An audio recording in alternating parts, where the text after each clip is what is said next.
The greatest civics lesson of the modern era has just recently taken place. Yes, it's the simulation of a convention of states for proposing amendments under Article V of the Constitution. I'll create a playlist on Facebook and YouTube. It will be available on Rumble as well. But I want you to follow me along on this journey because it is a phenomenal civics lesson. And I also encourage you to head over to Convention of States Project YouTube channel where you can watch the full 8-hour event as the last day was fully streamed on YouTube. So without further ado, let's go ahead and start this off.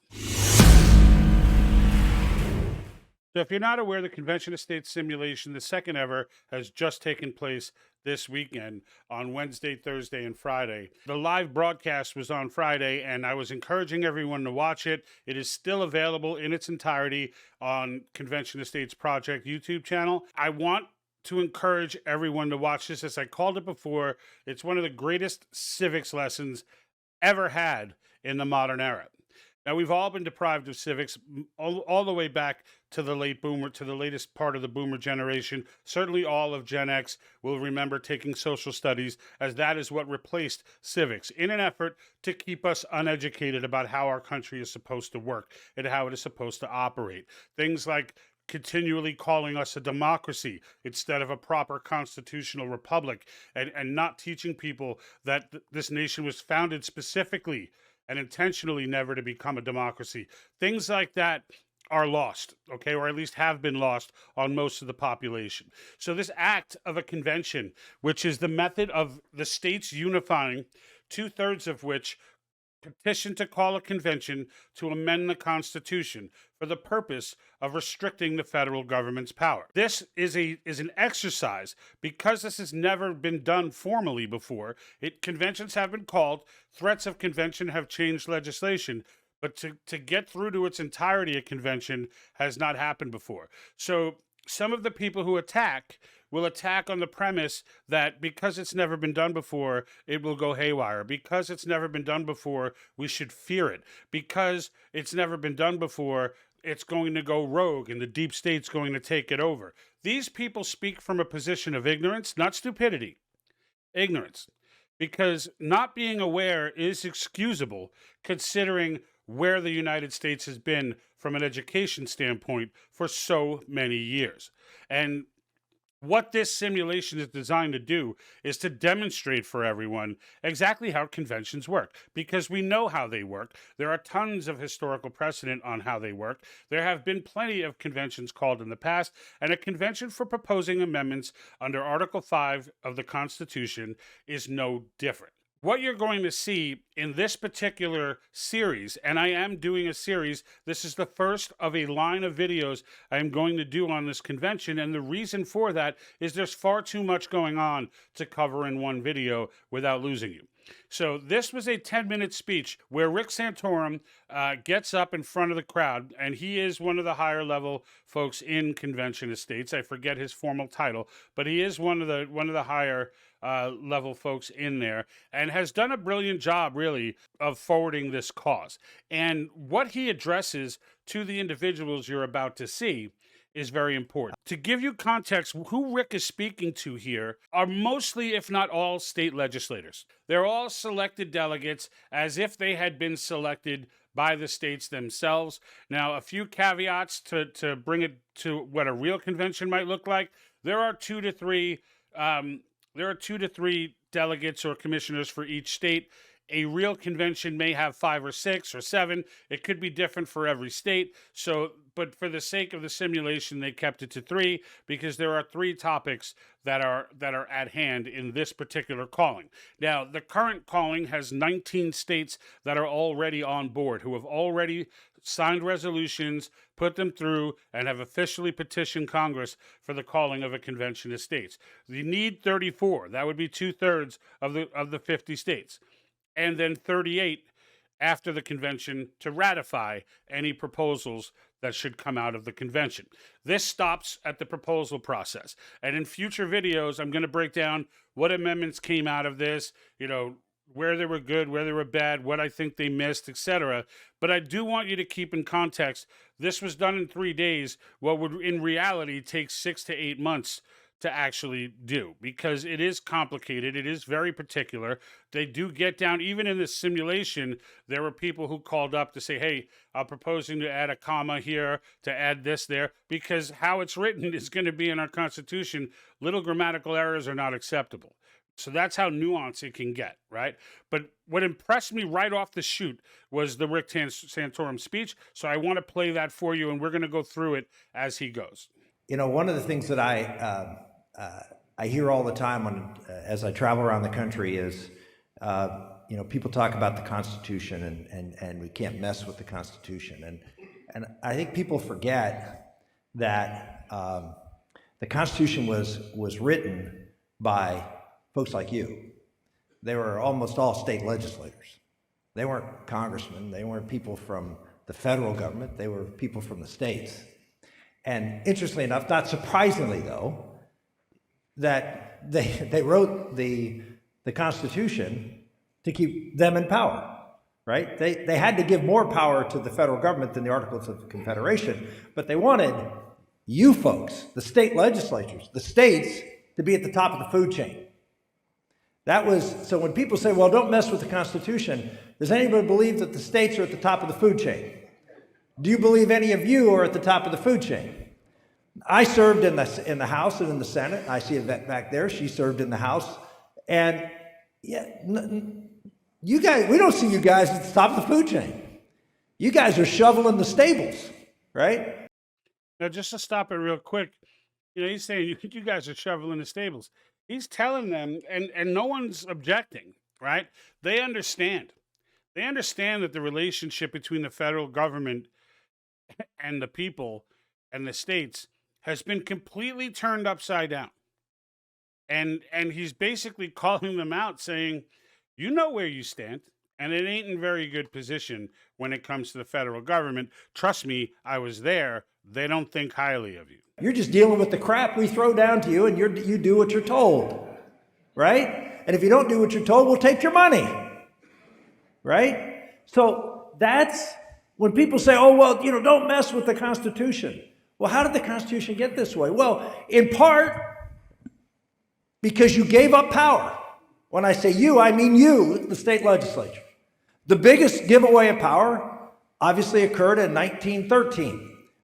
Now, this giveaway of power he's about to get into, if you're not familiar with the infamous year of 1913, a year in which 2 amendments to the Constitution had passed, as well as the evil, what we now know to be evil, creation of the federal bank. So the 16th Amendment was passed, which allowed for income tax, which essentially gave the federal government control of wealth, and the 17th Amendment, which he's about to explain, I believe. With the 17th Amendment, where you controlled me. I was a senator, and I would have had to get appointed by you up until 1913. And you, because of that, had the power to stop everything bad that would affect your state from happening. Because if you didn't like it, you just pull the senator back. Now you hear that, folks? This is how the government was designed to work via the founders of this nation. Senators, federal senators, were appointed by the state legislatures, not voted for by the people. Now, if you think, well, isn't it better that they're voted for by the people? No, it's not. How much access do you have to your federal senator? You voted for him. How much access do you have? But how much access do you have to your district legislator? Well, if you haven't tried before, you have access to that person because they're representing a much smaller group of people. And if that senator who they appoint does not represent the state the way that they were voted in to do, unlike now where you are powerless to do anything for 6 years, the way it was designed was you show up at your district, talk to your legislator, everyone does this, and those legislators realize the pressure from the ground, and they pull that senator. What's a good example of this? How about Mitt Romney? How about Liz Cheney? Yeah, they voted Liz Cheney out eventually. How much damage did she do before they were able to do anything? It's a big deal. It's a big deal. And this is what he's addressing. And you know how hard it is to get things done in the Congress right now with the Senate. You couldn't get anything done. if it affected the power of the state and your prerogative to protect your rights and the rights of the people. But you gave that away. Well, the founders put a second provision in there to put you at the top of the food chain. So you gave away one, and this one, Article V, you've never used. Worse yet, they're afraid to use it. In the states that have not passed resolutions, they are being held back via fear tactics from Soros groups like Common Cause or the League of National Women Voters, or these are the people who show up at all of these debates to get the resolutions passed, or even aligned with those groups, John Birch Society, who claims to be a conservative organization focused on the Constitution, an organization that had spent its earliest years trying to pass a convention, trying to get a convention of states started as well, now aligned with George Soros groups, handing out DVDs and such to these legislators to scare them because they know they don't understand civics and they're going after their fear. I don't know what that says for all you guys. I think the founders believed that people in the federal government would become corrupt with power because, well, every republic in the history of the world has seen that.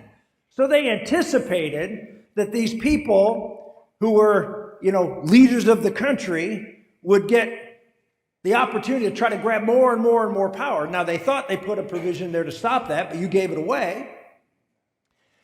But they put a backstop.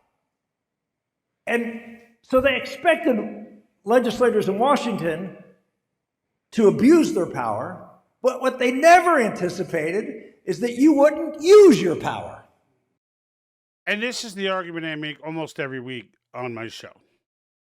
Every Wednesday Night Live, 5:30, folks. If you want to join the conversation, I engage directly with you there at the Patriot Think Tank on Facebook, YouTube, Rumble, and Twitch. So this point is very big. It's a very big point to hit home. They did not the founders cannot have anticipated that we would become so weak-minded and uneducated. They feared the lack of education. They've quoted on that quite a few times. But they could not have anticipated that we would be scared to exercise our constitutional authority. That is next level. That is next level. And that's where we are right now. The progressives in 1913 dramatically changed the course of this country by not passing one, but two amendments to our Constitution, both of which set the country on a path to poverty, or eventual poverty and eventual destruction. There were spurts in between where there were some successes usually brought about by war, death, and carnage. But that path was set up and set upon in 1913, where the Fed was created, where Woodrow Wilson has done more damage, the single-handed worst president in the history of the United States. 1913, we passed he authorized the Fed. I want to say it was in December, and then actually wrote it down here. So December 23rd, right before Christmas Eve, signs the documents to create the Fed. February 3rd of that same year, February 3rd of the same year, so previously, 16th Amendment was ratified, and the 17th Amendment was ratified in April. So February comes, they hit us with income tax. April comes, they hit us with they take away, or states, I should say, hand their power and authority over to the federal government. And then come December, they create the Fed. There's no coincidence that those three things happened at the same time. But what's killing me is that we are able to undo those things now, having hindsight and knowing how destructive all three of those things have been. We have an opportunity to make changes directly to it, and we're afraid to do it. And so I guess I'm just here to encourage you to step into the shoes that you were given in this country. And I hear the comment that Mark makes, there are no Hamiltons, there's no Jeffersons. Do you think that the Hamiltons and Jeffersons and the people there and the Madisons, that they thought they were Madisons and Jeffersons? They didn't see themselves as great. They were just ordinary folk.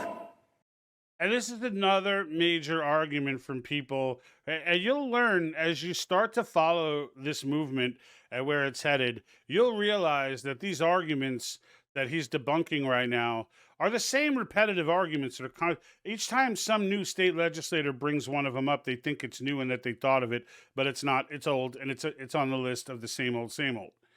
But one of the arguments that he just mentioned is that people will make the comment, well, you want to have a convention, but there are no Hamiltons and Washingtons and Jeffersons and Adams. These people aren't around today. There's no Ben Franklin, today. And the point that Santorum is making here is that they didn't look at themselves as like Ben Franklin wasn't looking at himself as like, I'm going to be on $100 bill one day. That wasn't the way they saw themselves. The same way that these individuals sitting in front of him in front of Santorum right now see themselves. They were merely people who were trying to formulate the best chance of survival for a people-run republic. And doing that brought about the constitutional republic we have today, an experiment, the great American experiment as we all know it, which is still evolving to this day. So the fact that there has never been a convention before is not an excuse to never have a convention for proposing amendments. And if you read their biographies, they were ordinary people. And they didn't design this Constitution for angels and statesmen. You know what they really are asking you to do under Article V? Is do what everybody, whether it's the school board or the Rotary or whatever, everybody or you and your own family do, unfortunately. And that is act in your own self-interest. And now you say, well, why do we want everyone to act in their own self-interest? Because the consensus created by every state acting in the interest of its own state is how we get the universal policy, the universal subject matter, the universal language necessary for an amendment to be ratified, because it is the things that these states share in common that are the things that are going to rise to the top. That if there's something that only benefits Nevada or California or New York or Texas, or if there's something that only the West, not the East, whatever, those things will never make it to proposal. Right? So it is about acting in their own self-interest. We are not America. We are the United States of America, each one sovereign and looking out for its own interests. So all I'm expecting at an Article V convention is that the folks coming to that convention will act in your own self-interest, which means taking power away from Washington and bringing it back to the states. If you simply do that, then you will accomplish what angels and statesmen will do.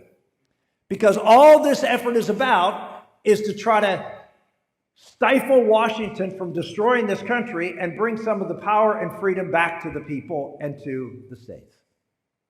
So act in your own self-interest. We don't need you to be angels. If you want to be power-hungry, ruthless villains, that's okay, because you're taking the power away from even more power-hungry, ruthless villains.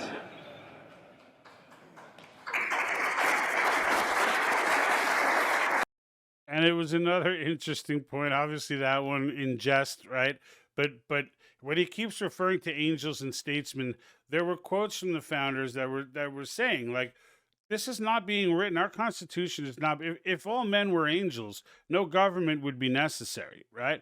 This Constitution's being written knowing that we're dealing with human beings and we're dealing with people who can be corrupted by power, and that we're dealing with people who can have greater ambitions than that which would serve the public at large. And so we're putting in these safeguards for that reason. Article V is one of those safeguards, and that's why what he's saying right now is so relevant. And I can assure you, resonating with the folks that are in the room right now.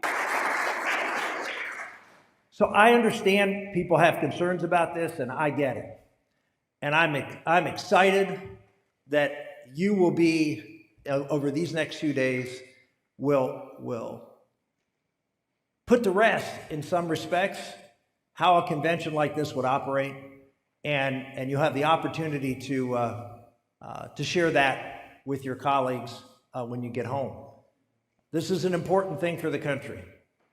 And I've spent the last 40 years in politics. I know, I don't look that old, but I have. I've led 40 years in politics and over 30 in elected politics and running for elected politics. And people ask me all the time when I travel around the country, because, why are you still doing this? And my question is because when I get up in the morning, I look myself in the mirror and I see a country that over the past 30 to 40 years has gone to hell. And unlike most of you here, I was actually in a position to do something about it. And I failed. Now I failed pretty miserably. And this is a great point, to those of you who may look at Santorum as, for being a rhino or something like that. Like, this is a great moment of humility for him, where he acknowledges, right, that I've been there. I jumped on that horse and I tried to ride it to victory and I failed. And I think, without Senator Santorum saying it to me personally, I think it's another case. I think there are a lot of people in Congress and in federal government right now who are trying to carry that torch, right? Rand Paul comes to mind, right? Maybe Senator Cruz. There are a handful of them in there, right? The Freedom Caucus. There's a handful of them in there who I think are trying to carry that torch. But I think what Santorum learned, as do many once they get there, is that the structural damage is too much to fix from the inside. It's a hazard to walk in that building. It needs to either be, it needs to be, reinforced, but that needs to come from the outside. That building is crumbling, and it needs to be reinforced, understanding that it can collapse at any time. And so he started his venture outside of the government to try and make change. And I can respect that for what it is, right? And again, given when you listen to him talk these days, he's on the right side. He's on the right side of America. That is for sure, of these wonderful United States. In most cases. And you can say, well, you tried, you passed this and you fought for this and you ran for this and you talked about these things. I'm not a person of the left. I don't believe in participation trophies. Great statement. I believe that you're here to accomplish things and you have an obligation to fight. And particularly in my case, I take responsibility. I mean, I think it's like any problem you have. The first step to solving the problem is taking responsibility for your actions. Again, another humbling moment and something that I think, look, humility is something that we've all lacked. And I think, for a long time as a culture. And, understanding where you went wrong and trying to make it better is the right way to go. I think this is particularly powerful because he's essentially holding accountable today's state legislators for the failures of those in 1913 and those, for those who gave away their power or failed to exercise their power. And whatever I did, as hard as I tried, I didn't do good enough. Didn't do it well enough. And there's still work to be done. So I don't know how many years I have left, but I believe of all the things I've looked at, and I've been in Washington, and I've been on TV, and I've run for president, I've done all these things, and I don't see anything out there that is going to have the opportunity to turn this country around more than this movement. And people will say, well, how can you possibly, even if you get a convention, how can you get anything done? And my response to that is, I don't think it's all that important to get something done this first convention. Now, this is a sentiment that those of you who watch the channel know I deeply agree with. He's going to get into why, all right? But 100%, and I play the Scalia clip all the time. All of these reasons have created this feeling, which is real and which I think has a proper basis, of powerlessness. One remedy for that, the one specifically provided in the Constitution, is this amendment process which bypasses the Congress. I would like to see that amendment process used just once at first. I don't much care what it's used for the first time.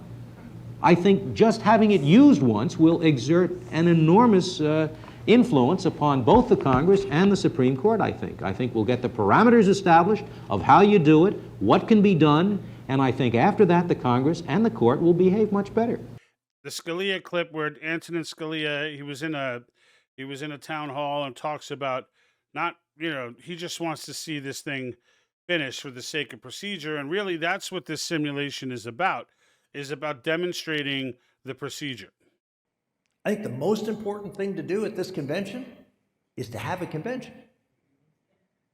Because once you have a convention, then you show Washington that you are now at the top of the food chain. Now, you may not be able to get anything done, or you may pass a few amendments and they may not be ratified, but you're now on their radar screen. And this is what I talk about almost every Wednesday at some point, of the importance. Like, don't get caught up in the minutia of, yes, we all have agenda items that we would like to see amendments put in for to correct. And many of those items didn't even end up, spoiler alert, some of those items didn't even come up and get proposed at this convention because it's just too limited in time.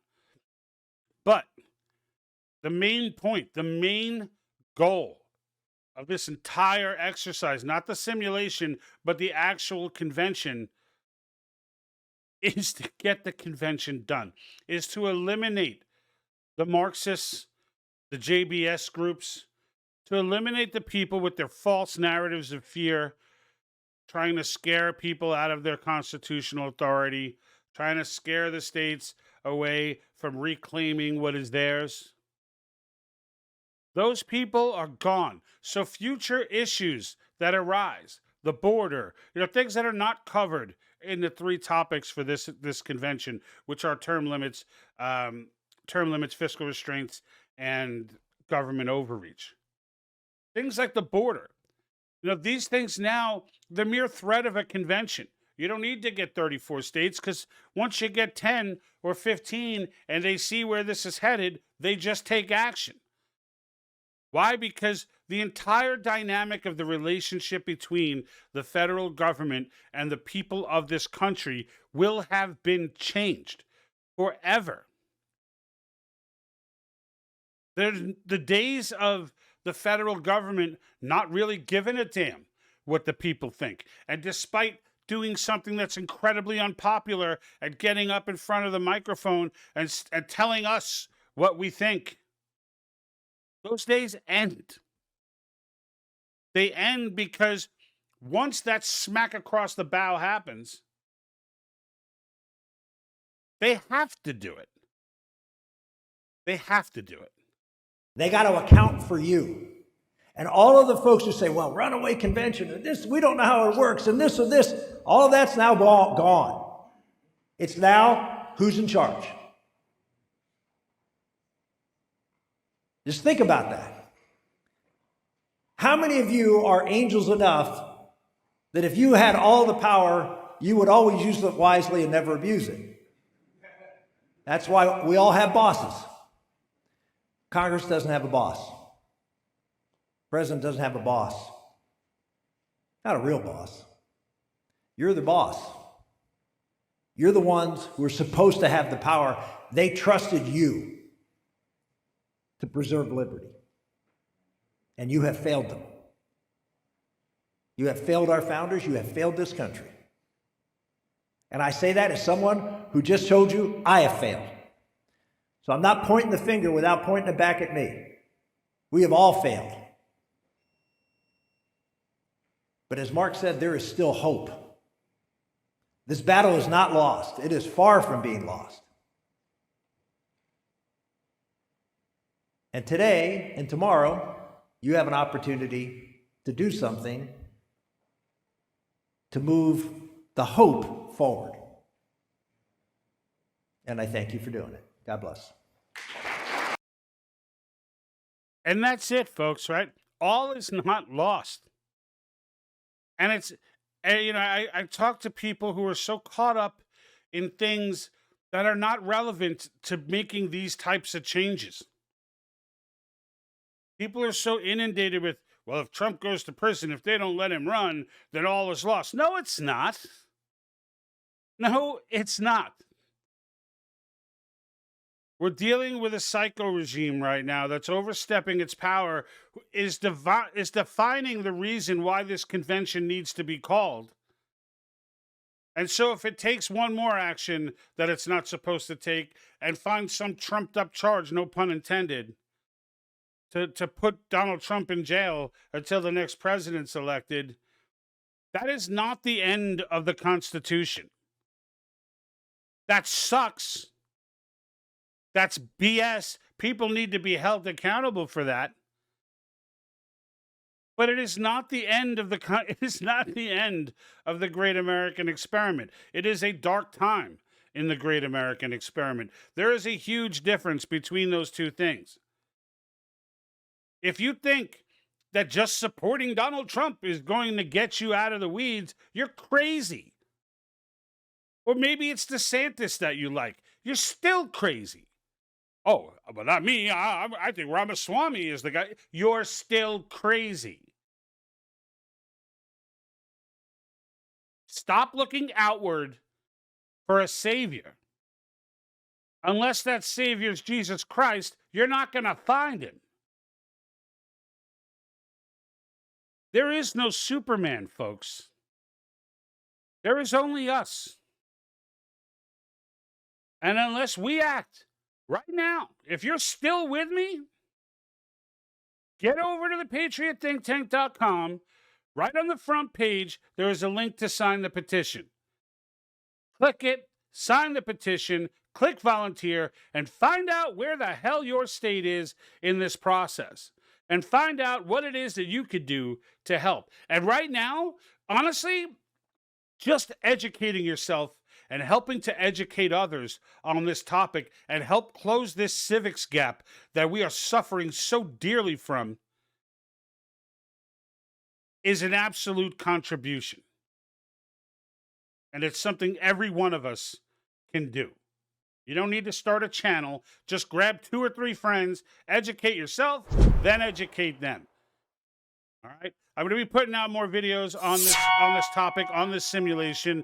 As I said, we're going to go over the amendments that they came up with, what I liked, what I didn't like, what I would have liked to see that wasn't even there, and some of the restrictions they were under for time. We're going to go over all that stuff. So stay tuned. Stay with me. Make sure you follow, subscribe, and like and comment on this video for the sake of the algorithm. It definitely assists with getting distribution and helps to educate our people further. All right, folks, until next time, I'm out.